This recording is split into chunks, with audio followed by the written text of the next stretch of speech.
semuanya. Hari ini kita akan membahas sesuatu yang sangat penting bagi tubuh kita, yaitu sistem pencernaan manusia. Pernah nggak sih kalian kepikiran bagaimana caranya makanan yang kita makan itu bisa menjadi energi? Nah, kita akan kupas tuntas prosesnya dari awal sampai akhir di video ini. So, stay tune!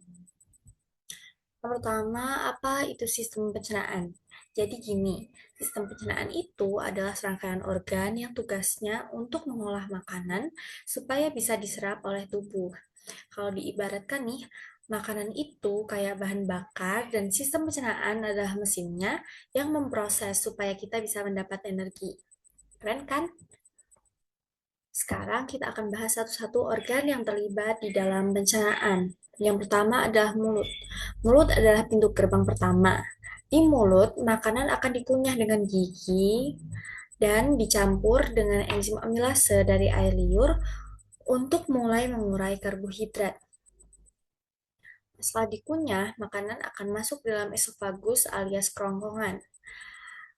Organ ini tidak hanya menjadi jalur lewat makanan-makanan aja, tetapi juga mempunyai gerakan peristaltik, yaitu semacam gerakan kontraksi otot yang mendorong makanan ke lambung. Selanjutnya adalah lambung.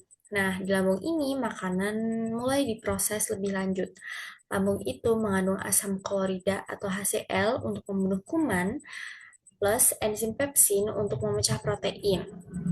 Setelah itu, makanan menjadi bubur yang disebut chyme. Selanjutnya adalah pankreas. Organ ini mempunyai peran penting banget.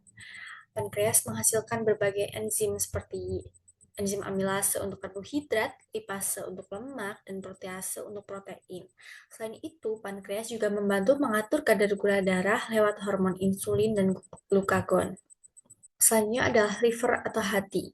Liver bisa dibilang sebagai pabriknya tubuh. Liver itu menghasilkan empedu untuk membantu pencernaan lemak, menyimpan cadangan energi dalam bentuk glikogen, dan menyaring racun dari makanan atau minuman yang kita konsumsi. Selanjutnya adalah kantung empedu. Organ kecil ini tugasnya menyimpan empedu dari hati dan akan melepaskannya saat makanan berlemak masuk ke dalam usus halus. Selanjutnya adalah usus halus. Usus halus ini adalah tempat di mana terjadi penyerapan nutrisi. Ada 3 bagian di usus halus. Yang pertama adalah duodenum untuk menerima enzim dari pankreas dan empedu dari hati.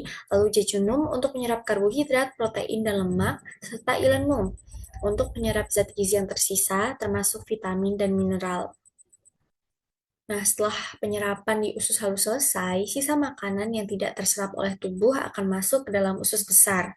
Di usus besar ini, air dan elektrolit akan diserap dan sisa makanan mulai dibentuk menjadi feses. Rektum dan anus merupakan organ di akhir perjalanan sistem pencernaan. Feses akan disimpan sementara di rektum sebelum akhirnya dikeluarkan lewat anus. Nah, proses pencernaan manusia itu dibagi menjadi 2.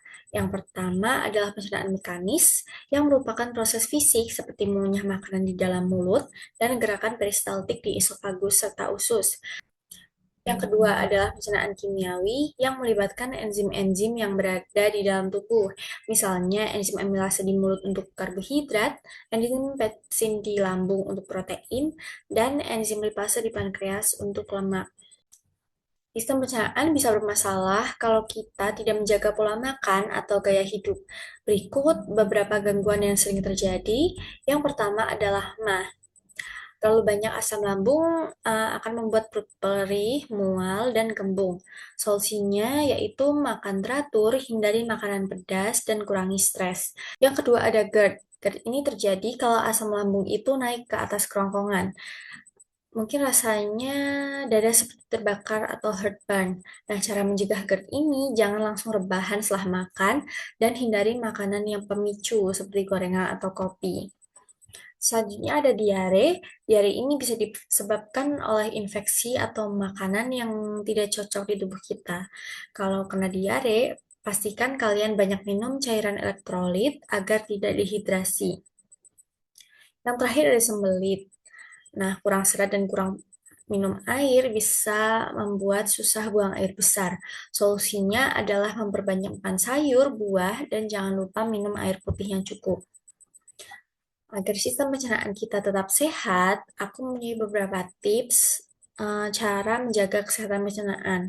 Yang pertama adalah makan makanan tinggi serat seperti buah, sayur, dan biji-bijian, lalu minum cukup air setiap hari, mengkonsumsi makanan yang kaya probiotik seperti yogurt atau tempe, menghindari makanan berlebihan dan kurangi makanan yang tinggi lemak jenuh.